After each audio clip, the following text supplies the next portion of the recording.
And we're back to learning Photoshop in a year, day 150. Let me show you how we can create a flame to text effect.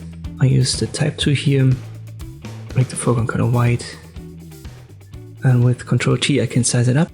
It makes a difference what font you use, so for some fonts and for some font styles it's not going to work, but they're usually inbuilt ones, or here for example Helvetica, it should work.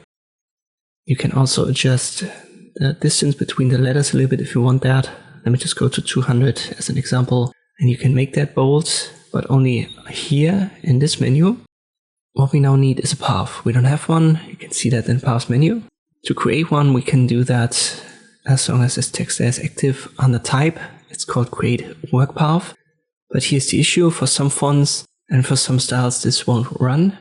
And even if you pick one that's inbuilt, for example Bebas Neue or Akumin Variable Concept, it might not run. And the reason in most cases is under character. So open your character menu and make sure that these, let's say the bottom two rows, are all unchecked. Because these usually create faux styles. For example, if faux bold style was active here, and the ones that are grayed out below, make sure they're also unchecked. If you want to have a different style, only do that right here under properties.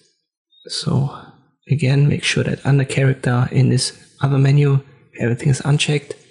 And then under type, create work path should run. It definitely runs here for Helvetica, Bebas Neue. So try that out, it should be inbuilt. And now we have a path right here under paths. I'll create a new layer. I'll go to filter, render flame. A couple of more tips. You don't want to use the first or the last option here. 2, 3, 4, and 5, they work. And then you want to keep the values low. So for length, width, angle, and interval, make sure that they're all pretty low. And one more tip, the original size of the text makes a huge difference. So I've used Ctrl T initially to size this text up a little bit, but if you size it up too much, it's going to create too many flames and then you're going to lose the letters. So this is also something to keep in mind.